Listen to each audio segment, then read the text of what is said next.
This is part 3 of the coastal scene in watercolours.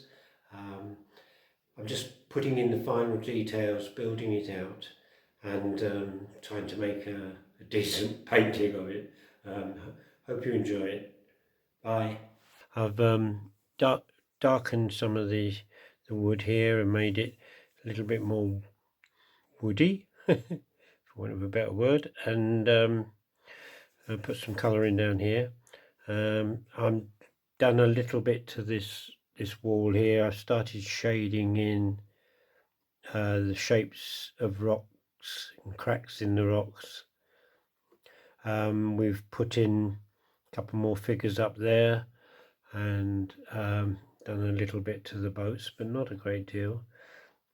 And really it is a case of looking continuously for anything that you think, yes, that needs a little bit more, or that needs a bit of improvement, or even if there's something that is you want to try and cut back on a bit. So if you wet part of the painting and blot, you can probably lighten up the area a little bit, but like I said, you'll never get rid of what you painted in. It's sunk into the paper. It's no way it's going to go. So now you can see some of these shapes where I blotted earlier just with the tissue. Now they're ideal for putting a shadow side on them, so they become three-dimensional. They start to stand out, and you can build on those. The colour I'm using is really just brown and black mixed, and a little bit of blue in there from previous. What I have done is darken the sky down. So I got my little squirty bottle, and I squirted all over the sky area again till it was quite wet, and then I put more blue in and bluey purple up here, let that run down over the top of what I'd already done, which when the first lots I did looked quite strong, but they soon faded it back into the painting. And so then I've put another load on, which is now a little bit stronger. It's kind of a wet day, and you've got this impression here of rain or something happening coming in over the coast. And it's surprising actually just how you put something down, a mark, and you think, oh dear, no, that doesn't, that's no good. But it's worth leaving things sometimes. Just let them soak in. It's very easy to keep going back at something, and invariably it's never as good as if you just left it. So I think there's a quote, isn't there, something about if you're not sure, don't do anything. And actually I'm beginning to believe that's really true.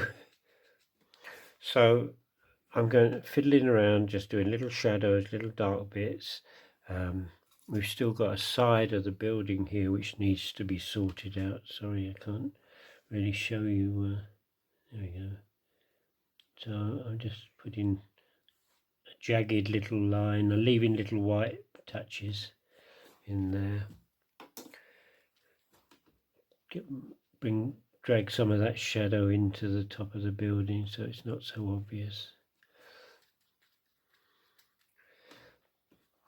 You can play around with little bits and pieces of supposed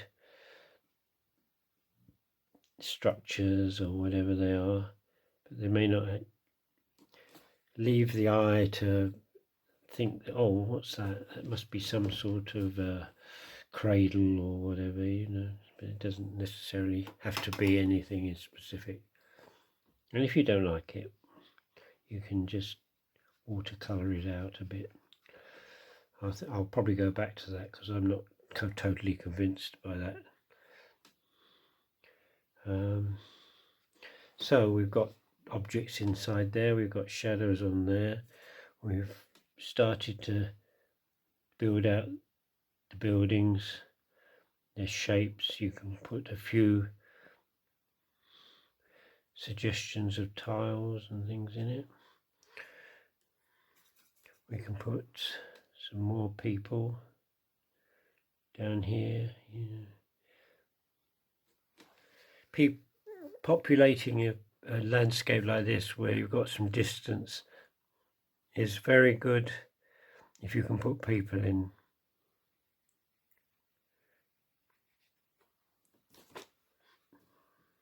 Now we've got I've been leaving this one, the lighthouse up here.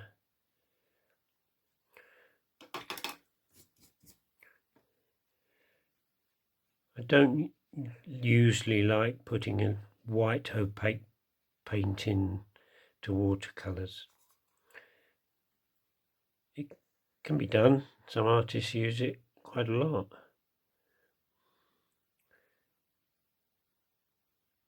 But I think I prefer to try and leave the paper white now.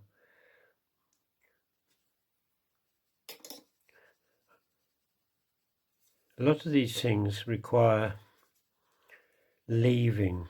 It's always good to leave a painting, not finish it that day. Leave it, come back to it the next day, have a look at it, hold it up, look at it in a mirror, see what you think of it, see if it's any better, if there's any areas that you need to change. Invariably there is.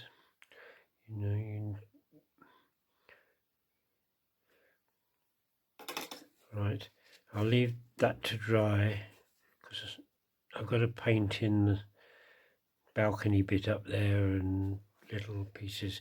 If I really want my little bits of white now, quite often if you get a very sharp blade, you can just pick at the paper a tiny bit, and that sharpness of white will be better than using opaque white. So we've got the water down here.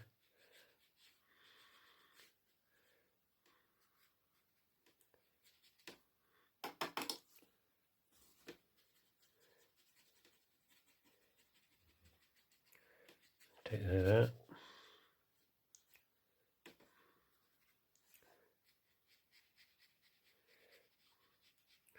Settle that hillside into the water.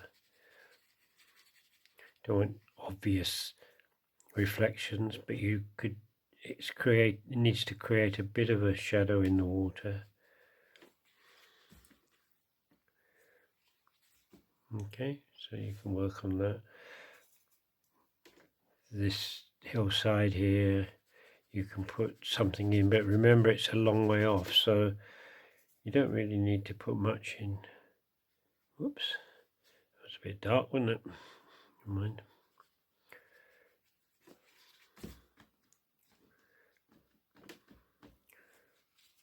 And you work on that a little bit. There's these little bits of light around these figures and along there. Some of them you want, some of them you won't.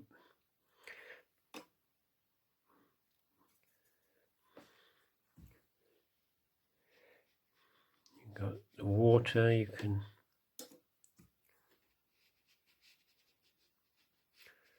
put a bit of shadow in the water. Leave some of these light white areas because that's what gives the water life. Otherwise it just becomes too solid. Little areas of light, bands of light.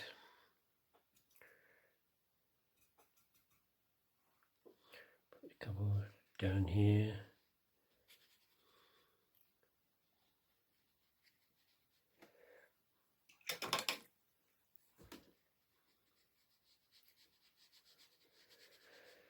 Blend it in a little bit.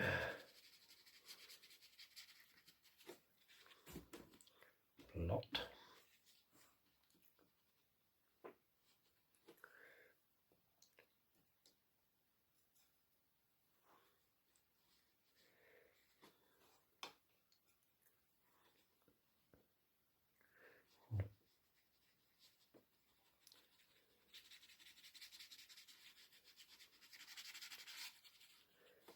more colour in there. And we go back to the boats, and this is how we keep going right the way through. What we're doing.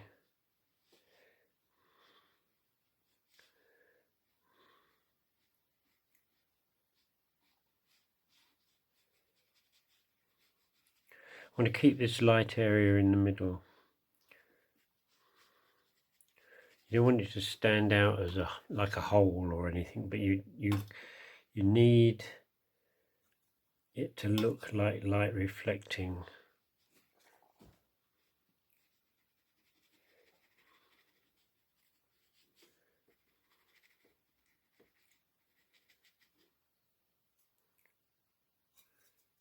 You can add little items like ropes hanging down, you know, things.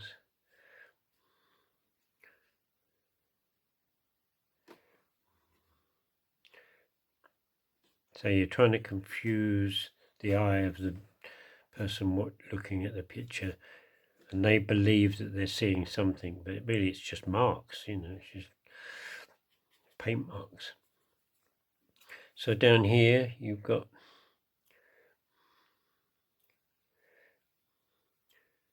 texture you can build in to make a picture look more interesting. I mean, you could put items in here like old fishing baskets or sea anchors, probably not. but just be careful, you know, to look a bit fake if you start doing too much of that. If you're going to put any in, I will put them over here by the boat, down by the base of the boat.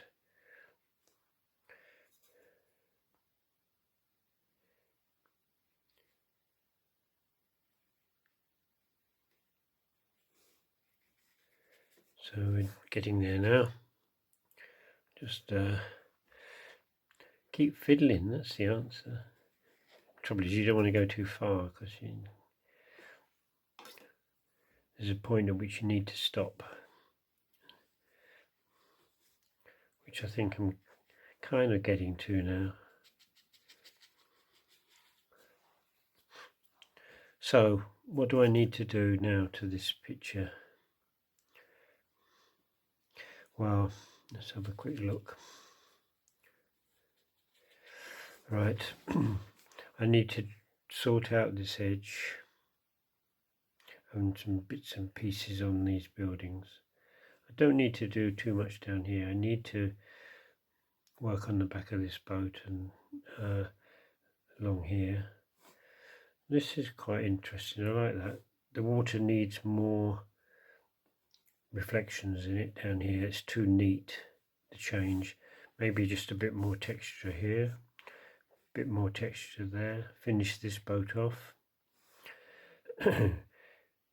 Do some little bits and bobs on the top of that one. Finish the lighthouse, particularly the top of the lighthouse.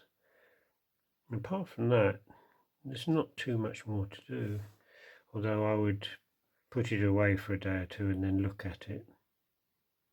So at the beginning and end of these videos, you'll probably see the finished article anyway. I hope you enjoyed this. Please hit the subscribe button if you liked what I've been doing. It does help me. Anyway, I'll see you in another video. Thank you for watching. Goodbye.